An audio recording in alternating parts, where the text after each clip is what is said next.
Las manos del mecánico eran firmes mientras trabajaba bajo el capó, pero la cicatriz en su muñeca contaba una historia diferente, una que desapareció hacía 18 años, junto con un nombre que la gente solía susurrar con miedo. Cuando la doctora Sloan Cassidy entró tambaleándose por la puerta de su garaje a las 2 de la madrugada, con sangre en su uniforme y terror en la mirada, Declan Rohr tuvo que elegir: dejar que su pasado permaneciera enterrado o desenterrar al fantasma que había pasado casi 2 décadas intentando matar. Su hija de 7 años dormía arriba, soñando con un padre que se ganaba la vida arreglando motores. No sabía que él solía transportar personas a través de las fronteras como si fueran carga. Los hombres que se llevaron a la doctora tampoco lo sabían. No hasta que fue demasiado tarde. Lo que sucedió en las siguientes 8 horas obligaría a todos a ver qué sucede cuando las peores habilidades de un hombre se convierten en la única esperanza de su hija. El ventilador de techo del garaje de Declan Rohr giraba lentamente sobre su cabeza, haciendo clic cada 3 vueltas, como hacía 5 años. El sonido le resultaba tan familiar como su propia respiración, un metrónomo de la vida tranquila que había construido en ese polvoriento rincón del oeste de Texas.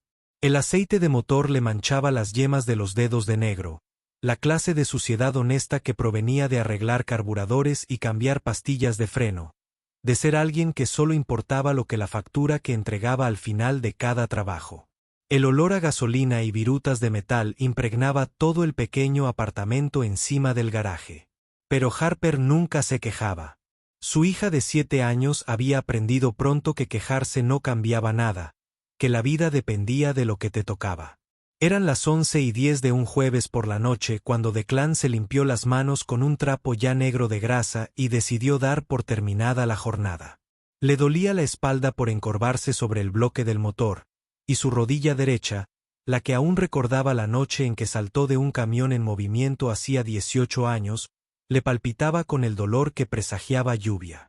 Apagó las luces del techo y cerró la puerta del compartimento, luego subió las escaleras de madera hasta el apartamento donde Harper dormía, en su pequeña habitación decorada con dibujos de caballos y mariposas. La niña tenía el cabello oscuro de su madre, aunque Declan rara vez se permitía pensar en la mujer que los había abandonado cuando Harper tenía apenas 2 meses. Se quedó un momento en la puerta de Harper, observando cómo subía y bajaba su respiración bajo una colcha que su propia madre le había hecho antes de morir. La niña sostenía un conejo de peluche al que le faltaba una oreja, con el inhalador en la mesita de noche, a su alcance. El asma había sido muy fuerte este año, y había tenido 3 visitas a urgencias en los últimos 6 meses. Cada vez, Declan se sentaba en esos pasillos iluminados con fluorescentes, sintiéndose impotente como no lo había sentido desde que tenía 19 años, y lo suficientemente estúpido como para creer que podía escapar de sus decisiones. El golpe llegó a la 1:53 de la madrugada, agudo y urgente, contra la puerta metálica del garaje de abajo. Declan seguía despierto, sentado a la mesa de la cocina con una taza de café fría y un montón de facturas médicas que intentaba entender. El sonido cortó el silencio como una cuchilla, y su cuerpo reaccionó antes de que su mente lo entendiera. Se puso de pie y se dirigió hacia las escaleras, con el corazón a un ritmo constante a pesar de la adrenalina, la memoria muscular de otra vida que se activaba sin permiso. Bajó las escaleras sin encender las luces, dejando que sus ojos se acostumbraran a la oscuridad, sus pasos silenciosos sobre la madera que crujía para todos los demás. A través de la pequeña ventana junto a la puerta salediza, pudo ver la silueta de una figura apoyada en el marco, con una mano apoyada en la pared. Declan tomó la barra de hierro que guardaba junto a la puerta y abrió el cerrojo con la mano libre. La puerta se abrió de golpe y la mujer casi cayó en sus brazos. Respiraba con dificultad, su uniforme estaba empapado de sudor y manchado con lo que parecía sangre bajo la tenue luz de la farola a media cuadra.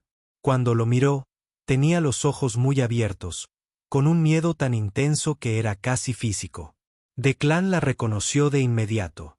La doctora Sloan Cassidy, la médica de urgencias que le había salvado la vida a Harper 4 noches antes, cuando un ataque de asma se volvió crítico. Entonces se había mostrado tranquila, eficiente y amable. Ahora, esas mismas manos temblaban. «Por favor», dijo con voz ronca y desesperada. «Me van a matar». Declan la jaló adentro y cerró la puerta con llave, mientras su mente ya repasaba posibilidades y probabilidades, calculando riesgos como solía hacerlo cuando su supervivencia dependía de ir 3 pasos por delante de los demás. La acompañó hasta el banco de trabajo y la hizo sentarse. Luego cogió una botella de agua del mininevera. Se bebió la mitad de un trago, y cuando bajó la botella, vio el moretón que se formaba en su pómulo izquierdo. «¿Quién?», preguntó. Una palabra, directa y sencilla, porque todo lo demás podía esperar.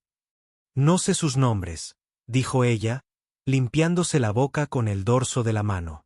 «Pero conducen negro. SV versus y no aceptan un no por respuesta.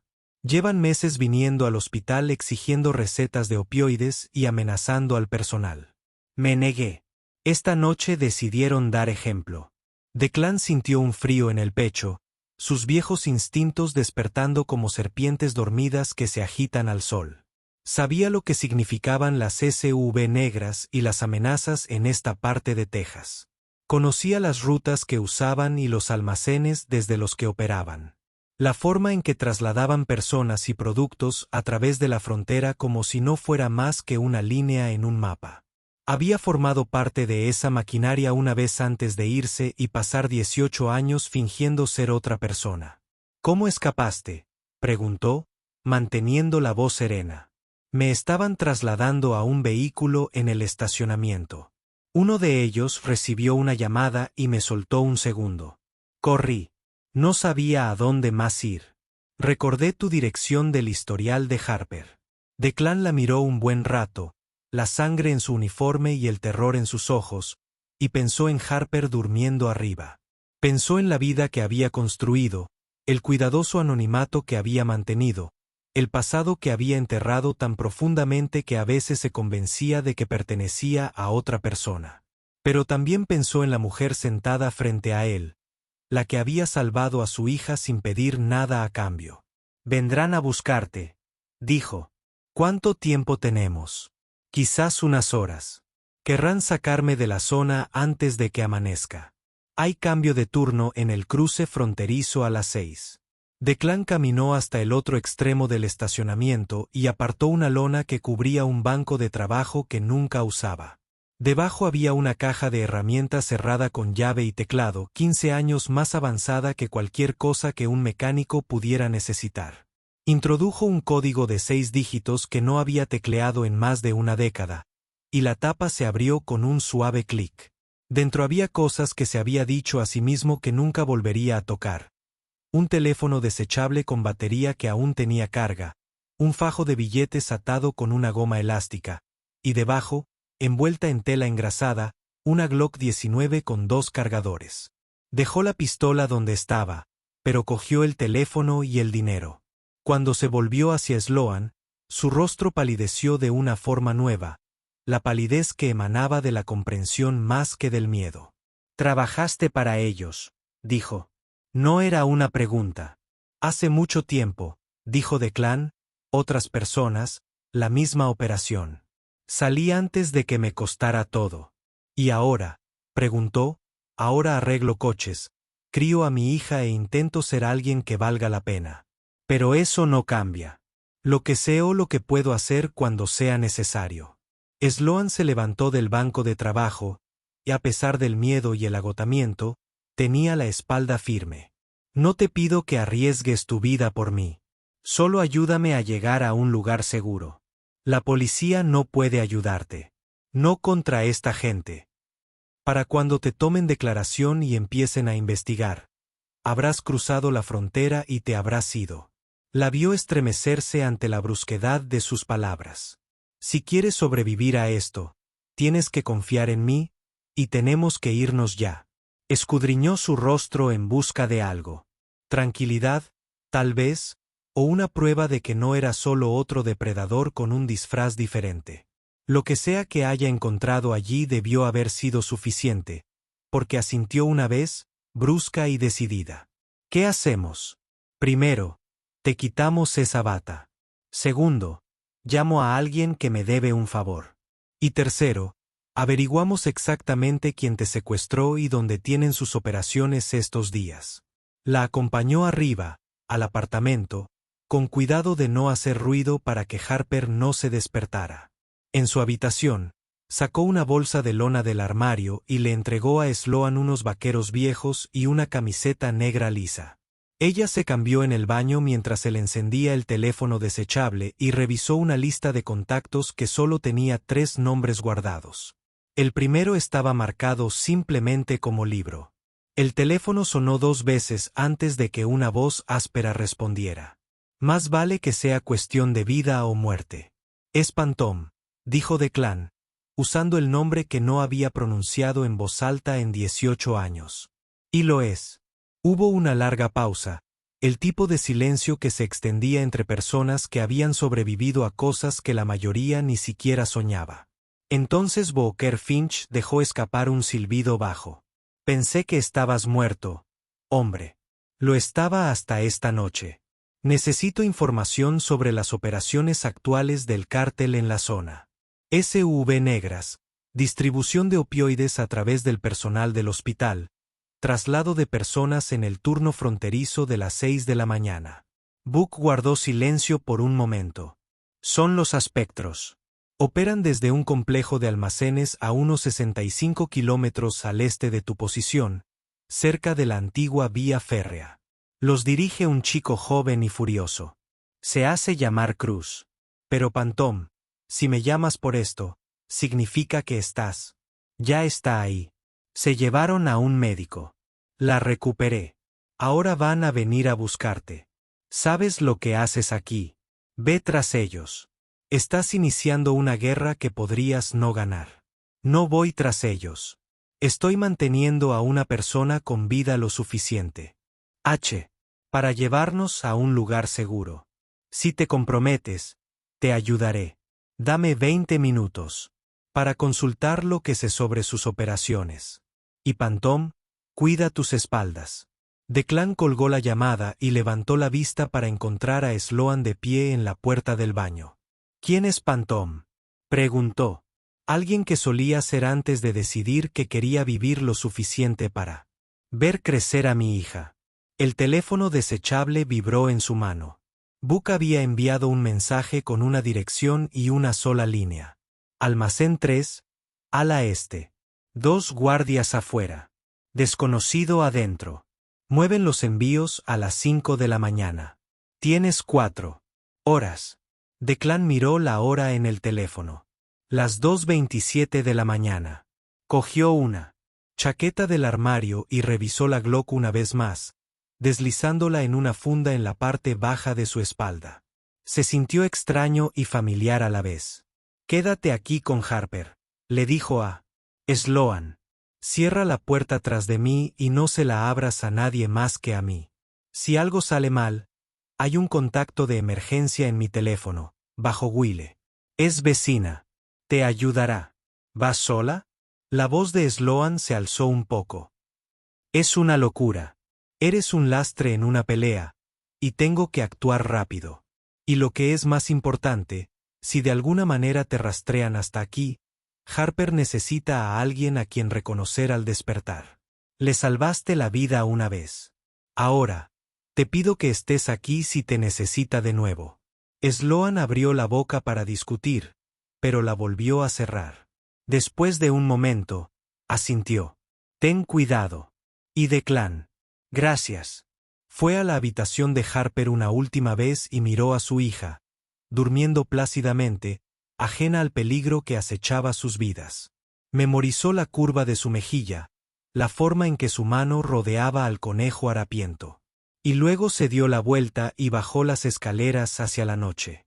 El viaje al almacén le tomó 38 minutos por carreteras vacías. Declan mantuvo la vieja camioneta Ford a exactamente 8 kilómetros por encima del límite de velocidad. La radio estaba apagada y el único sonido era el zumbido de los neumáticos sobre el asfalto.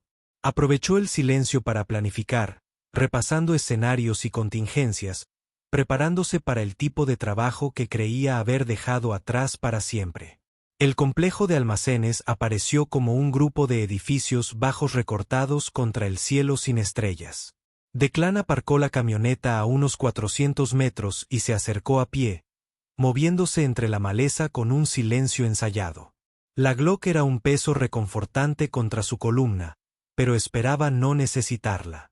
Rodeó el perímetro hasta encontrar el almacén 3. Dos hombres estaban afuera fumando cigarrillos, con posturas relajadas, pero la mirada alerta. Declan se mantuvo agachado y se dirigió al lado este del edificio, buscando una entrada secundaria. Lo que encontró fue mejor: una rejilla de ventilación cerca del tejado. Escaló las tuberías exteriores y en 2 minutos estaba dentro del almacén, agazapado a la sombra de los puntales del techo. Bajo él, el espacio estaba dividido en secciones por una cerca de alambre y contenedores. Las voces resonaban en las paredes metálicas y el olor a diésel mezclado con algo químico y afilado. Declan se enfrentó a al menos 8 personas que se movían por el espacio, algunas cargando cajas en una camioneta, otras vigilando con armas de fuego visibles en sus caderas. Estaba a punto de retirarse y reconsiderar su enfoque cuando oyó una voz que lo detuvo en seco. Era joven y aguda, cortando el ruido con autoridad. Asegúrate de que el reemplazo del médico esté listo para mañana. No podemos permitirnos otra brecha en la cadena de suministro. Declan cambió de posición con cuidado hasta que pudo ver al que hablaba. El chico no debía de tener más de 19 o 20 años, delgado y fibroso, con el pelo oscuro rapado casi al ras del cráneo y una cicatriz que le iba desde la ceja izquierda hasta el pómulo. Llevaba una chaqueta de cuero a pesar del calor y se movía con una energía incansable. Era Cruz Navarro. Y mientras Declan lo observaba caminar de un lado a otro y ladrar órdenes, algo en la forma en que se movía el chico despertó un recuerdo tan antiguo que parecía la vida de otra persona. Había visto ese caminar antes. Esa particular combinación de gracia y agresividad en una mujer a la que había salvado hacía 18 años, cuando aún era lo suficientemente estúpido como para pensar que salvar a una persona podía compensar toda una vida de pecado. La comprensión lo golpeó como un golpe físico. Era el hijo de Paloma, el niño que Declan había ayudado a traer al mundo en una noche que le costó todo, el bebé que le había entregado a su madre y le había dicho que corriera. Y ahora ese bebé se había convertido en un hombre que dirigía el mismo tipo de operación en la que Declan había servido una vez. Cruz dejó de caminar y miró al techo, con la mirada perdida. Mi madre solía decir que había un hombre que nos salvó. Un fantasma que nos sacó del infierno y luego desapareció. Yo solía pensar que era un héroe. Entonces ella murió. Por lo que él hizo. Porque la gente para la que trabajaba no perdonaba la traición. Así que ahora me pregunto si solo era otro monstruo que tuvo suerte. Declan cerró los ojos y se obligó a respirar lentamente a través de la oleada de culpa y dolor. No sabía que Paloma había muerto. No sabía que su hijo creció odiando al hombre que lo había salvado. Pero ahora lo entendía. Entendía por qué Cruz se había convertido en lo que era. No podía matar a ese chico. Ni siquiera podía hacerle daño. Pero tampoco podía dejar morir a Sloan. Así que hizo lo único que podía hacer. Reunió la información que necesitaba, memorizó la distribución, las rotaciones de guardias y los horarios de envío, y luego se retiró por donde había venido. Para cuando llegó a su camión, la primera luz gris del falso amanecer se filtraba en el cielo del este. Tenía 3 horas antes del cambio de turno en la frontera. 3 horas para descubrir cómo salvar a Sloan sin destruir a las tripulaciones. Buck esperaba en un restaurante a 16 kilómetros del almacén, sentado en una mesa de la esquina con una taza de café. Levantó la vista cuando Declan se sentó frente a él y su expresión era sombría. «Pareces haber visto un fantasma», dijo Buck. «Peor aún, vi el pasado y tiene el rostro de alguien a quien intenté salvar». Explicó lo que había averiguado sobre Cruz y Paloma y la insostenible situación en la que se encontraba. Buck escuchó sin interrumpir, y cuando Declan terminó, Buck guardó silencio un largo rato. «¿Qué vas a hacer?», preguntó Buck finalmente. No lo sé. Si voy a la policía, arrestarán a Cruz, pero eso no detendrá a la organización. Alguien más intervendrá, y Sloan seguirá siendo un objetivo. Oh, dijo Buck lentamente, haz lo que mejor sabes hacer. Desapareces a alguien. Declan levantó la vista bruscamente. Ya no hago eso. Esa no es Cruz, Sloan. La desapareces tan completamente que los espectros no pueden encontrarla ni aunque lo intenten. Nueva identidad, nueva ciudad, nueva vida. Todavía tengo contactos que pueden hacerlo realidad. No era una solución perfecta. Significaba que Sloan perdería todo lo que había construido, pero la mantendría con vida. Declan le daba vueltas a la idea, y cuanto más pensaba en ella, más sentido tenía. ¿Y qué hay de Cruz? Eso es un problema para otro día. Ahora mismo, concéntrate en el médico. Organízalo. Declan dijo, lo que sea necesario. Buck asintió y sacó su teléfono, enviando una serie de mensajes rápidos. En minutos, los planes estaban en marcha. Tomaría tiempo, pero suficiente. Declan aprovechó ese tiempo para volver a su garaje y ver cómo estaban Harper y Sloan. Los encontró en la cocina. Harper sentada a la mesa con un tazón de cereal mientras Sloan preparaba panqueques. La escena era tan doméstica que casi dolía mirarla. Harper charlaba sobre un dibujo que quería hacer, y Sloan escuchaba con genuina atención. Esperó a que Harper terminara de desayunar y volviera a su habitación. Luego se sentó con Sloan y le explicó el plan. Ella escuchó sin interrumpir, palideciendo al darse cuenta de lo que le pedía que renunciara. Una nueva identidad, dijo en voz baja. Una nueva vida. Nunca volveré a ver a mi familia. Nunca ejerceré la medicina bajo mi propio nombre. Estarás viva, dijo Declan. Y viva significa que puedes empezar de nuevo. Sloan guardó silencio un buen rato. Cuando finalmente levantó la vista, tenía lágrimas en los ojos, pero su voz era firme. ¿Eso también los mantendrá a ti y a Harper a salvo? No saben que estoy involucrada. Te buscarán, pero no te encontrarán. Y, con el tiempo, seguirán adelante. ¿Y Cruz? Declan no tenía una buena respuesta para eso. Cruz era un problema que no desaparecería. Pero por ahora, todo lo que podía hacer era mantener a Sloan a salvo. Una cosa a la vez, dijo. Las siguientes 48 horas transcurrieron en un borrón de cuidadosa planificación. Buck llegó con documentos y contactos. Una vida completamente nueva en un sobre Manila. Se convertiría en Paige Winters, una enfermera que se mudaba a Oregón con un historial laboral comprobado. Era una buena identidad, sólida y creíble. La última noche antes de irse, Sloan se sentó con Harper y la ayudó a dibujar mariposas. Declan observaba desde la puerta, sintiendo un nudo en el pecho. Harper no entendía por qué la señorita Sloan tenía que irse, pero le regaló un dibujo y le hizo prometer que los recordaría. Nunca lo olvidaré, dijo Sloan, abrazando fuerte a la niña. Jamás. Cuando llegó la hora de irse, Declan la llevó a una estación de autobuses 2 pueblos más allá, donde Buck los esperaba con un coche. Se quedaron en el aparcamiento bajo luces fluorescentes, y el silencio entre ellos se llenó de palabras que ninguno sabía cómo decir. Gracias, dijo finalmente Sloan. Por todo.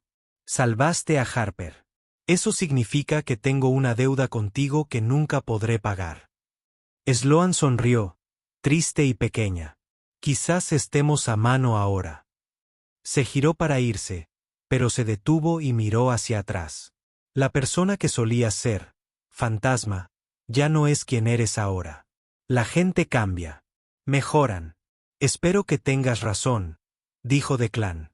Y entonces ella se fue, caminando hacia el coche, y Declan se quedó solo en el aparcamiento hasta que las luces traseras desaparecieron.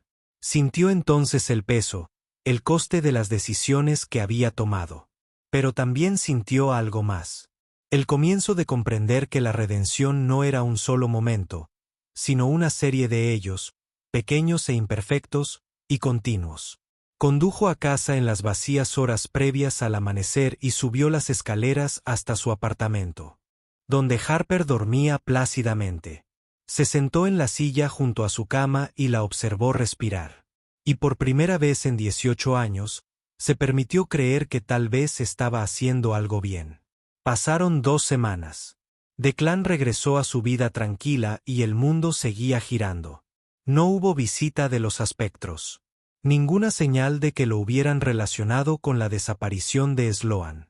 Book se registró una vez para confirmar que Paige Winters había llegado sana y salva a Oregón, y esa fue la última vez que hablaron del asunto. Pero un jueves por la tarde, 2 semanas y 3 días después de la partida de Sloan, una camioneta negra se detuvo frente al garaje de Declan. Su corazón se detuvo por un momento y su mano se movió instintivamente hacia la Glock que ahora mantenía más cerca que antes, pero entonces la puerta se abrió y Cruz Navarro salió solo, con las manos visibles y vacías. Declan lo recibió en la puerta del garaje, manteniéndose entre el chico y las escaleras.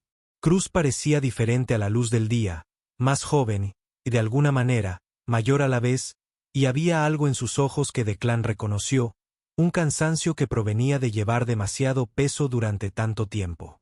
«Sé quién eres», dijo Cruz sin preámbulos. «Me costó un poco darme cuenta, pero se me dan bien los rompecabezas. Eres el fantasma. Eres el hombre que me salvó y mató a mi madre». «Yo no la maté», dijo Declan en voz baja. «Pero soy la razón por la que murió, y lo he llevado conmigo todos los días desde entonces». Cruz lo observó durante un largo rato, y Declan pudo ver la guerra que se desarrollaba tras sus ojos. Finalmente, el chico volvió a hablar, y su voz era más suave que antes. «El médico que desapareció. Ese también eras tú, ¿verdad?» Declan no lo confirmó ni lo negó. Simplemente esperó. «He estado pensando en lo que significa ser fuerte». Cruz dijo, «Toda mi vida he pensado que la fuerza se basaba en poder y control.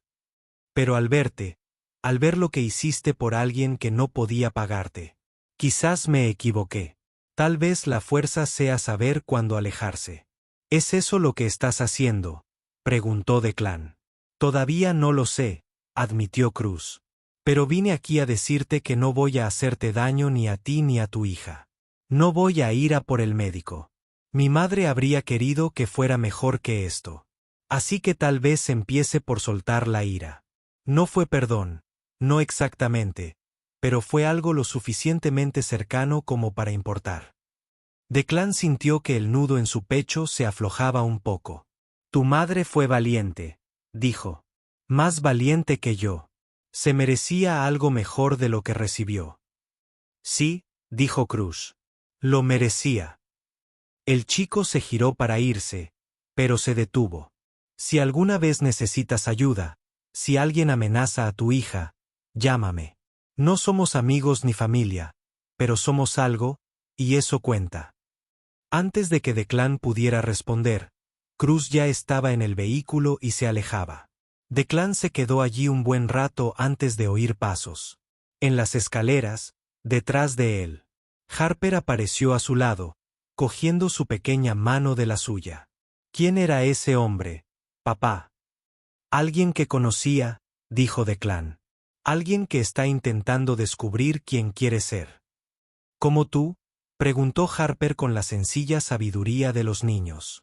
Declan sonrió y le apretó la mano. «Sí, cariño. Como yo».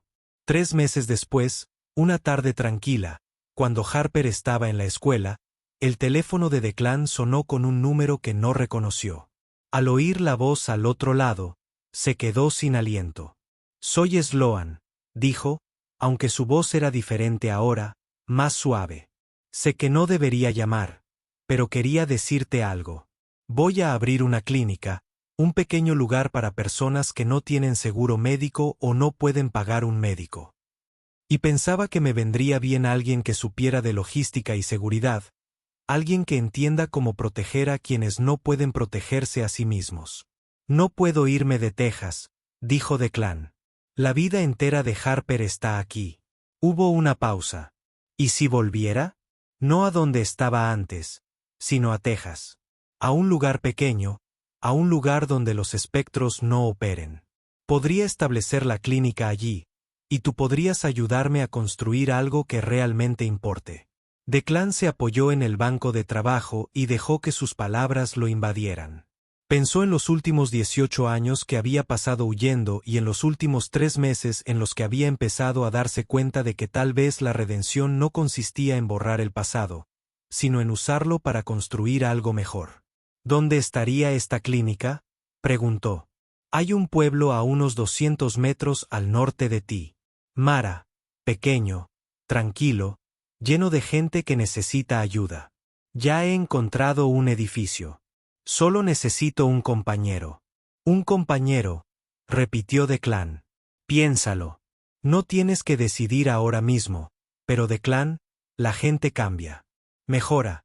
Y creo que podríamos hacer algo bueno juntos. Después de colgar, Declan se sentó en el silencio de su garaje y pensó en la oferta. Pensó en Harper y en la vida que había construido para ella aquí, en la seguridad de la rutina y el anonimato. Pero también pensó en las noches en que se quedaba despierto preguntándose si arreglar coches era suficiente, si había algo más esperándolo, si era valiente. Lo suficiente como para alcanzarlo. Esa noche preparó la cena favorita de Harper y se sentaron a la pequeña mesa de la cocina mientras ella le contaba cómo había sido su día en la escuela. Había hecho otro dibujo en la clase de arte, esta vez de una familia frente a una casa con un gran sol en lo alto. ¿Quién está en el dibujo?, preguntó Declan. Somos tú y yo, dijo Harper. Y esa es la señorita Sloan. La puse ahí porque era amable y la extraño. Declan miró el dibujo, a las 3 figuras tomadas de la mano bajo ese sol brillante, y algo en su pecho se conmovió. Los niños veían cosas que a veces los adultos pasan por alto, veían la verdad bajo las complicaciones. ¿Y si te dijera que la señorita Sloan quiere volver?, dijo con cuidado. No aquí, sino en algún lugar cercano. Y quiere que la ayudemos a construir algo especial, un lugar donde pueda atender a quienes necesitan médicos. ¿Te gustaría hacer eso? Harper abrió mucho los ojos y asintió con tanta fuerza que su coleta se movió. Podríamos volver a verla. Quizás, pero significaría algunos cambios. Tendríamos que mudarnos a un nuevo pueblo y tú tendrías que ir a una nueva escuela. Harper lo pensó seriamente. Luego lo miró y dijo, estaríamos ayudando a la gente como héroes. Algo así. Declan dijo, entonces quiero ir porque ya eres un héroe, papá. Salvaste a la señorita Sloan, y los héroes siguen ayudando a la gente. Eso es lo que hacen. Declan sintió un nudo en la garganta y extendió la mano por encima de la mesa para tomarla de su hija. Tenía 7 años y era más sabia de lo que él jamás sería, viendo el mundo a través de verdades sencillas que disipaban todas sus dudas. Si Harper podía creer en él, tal vez era hora de que él también empezara a creer. Llamó a Sloan esa noche después de que Harper se durmiera. Me apunto, dijo. Dime qué necesitas y lo resolveremos juntos. La mudanza a Mara duró 6 semanas. Declan vendió casi todo lo que tenía, quedándose solo con lo que importaba. Los dibujos de Harper, la colcha que hizo su madre y la caja de herramientas que ya no guardaba bajo llave. Buck ayudó con la logística, y para cuando cargaron la última caja en el camión de mudanzas, se sentía menos como una huida, y más como correr hacia algo. Marta era todo lo que Sloan le había prometido, pequeña y polvorienta, y llena de gente que trabajaba duro por poco dinero. El edificio que había encontrado era una vieja tienda general que necesitaba reformas, pero tenía buena estructura. Declan pasó las 2 primeras semanas arreglando la plomería y reemplazando las tablas del piso podridas, y Harper ayudó pintando las paredes de colores brillantes. Sloan llegó un martes por la mañana, y al salir y ver lo que habían hecho con el edificio, lloró.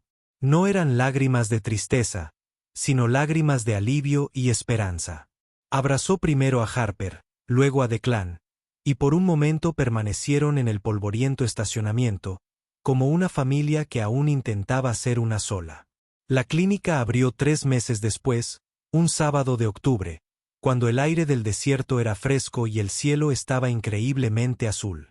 A las 9 de la mañana, había una fila de personas esperando afuera. Ganaderos con lesiones que no podían costear, madres con niños enfermos, ancianos que habían estado racionando sus medicamentos. Sloan trabajó durante 12 horas seguidas ese primer día, y Declan estuvo en la puerta, asegurándose de que todos los que llegaban se sintieran seguros y bienvenida. Al final del día, cuando se fue el último paciente, Sloan se apoyó en el mostrador de recepción y observó el espacio que habían creado. «Lo logramos», dijo. «De verdad que lo logramos». Harper estaba sentada en una de las sillas de la sala de espera, coloreando un libro que Sloan le había comprado, y levantó la vista al oír su nombre. «¿Somos héroes ahora?», preguntó. Sloan se arrodilló a su lado y le apartó un mechón de pelo de la cara. «¿Sabes qué? Creo que tal vez sí». Durante los meses siguientes, la clínica se convirtió en un elemento fijo en Mara. Sloan trataba de todo, desde fracturas hasta enfermedades crónicas, y Declan aprendió a gestionar la parte administrativa, a presentar reclamaciones de seguros, a negociar con farmacéuticas y a conseguir subvenciones para mantener las puertas abiertas. No era un trabajo glamuroso ni bien pagaba, pero era honesto y tenía importancia. Buck la visitó una vez, conduciendo desde Colorado. Recorrió la clínica con las manos en los bolsillos, observando las salas de examen y la sala de espera llena de muebles desgastados y juguetes. «Lo hiciste bien, fantasma», dijo. «Encontraste la manera de usar lo que sabes sin dejar que te destruya». «Tuve ayuda», dijo Declan, mirando hacia la sala de examen donde Sloan atendía a un paciente. Buck sonrió. «Sí, lo veo». Cruz Navarro lo llamó una vez en esos meses, pidiéndole consejo en lugar de favores. Estaba tratando de decidir si dejar los aspectos. Declan habló lo ayudó a superarlo sin juzgarlo. Y cuando Cruz finalmente abandonó esa vida para siempre, Declan sintió que tal vez le había pagado una fracción de lo que le debía a Paloma. Harper creció rodeada de personas que se preocupaban por ella, que le mostraron que la fuerza se encuentra en las formas, y que ayudar a los demás era algo que la gente real elegía a diario.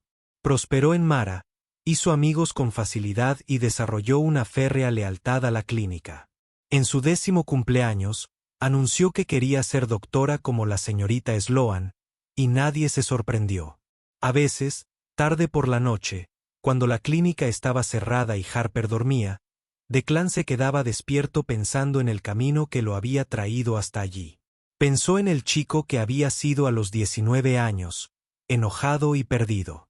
Pensó en Paloma y en la decisión que tomó, que salvó una vida y destruyó otra. Pensó en los 18 años que pasó huyendo y en el momento en que Sloan entró por su puerta y le dio una razón para detenerse.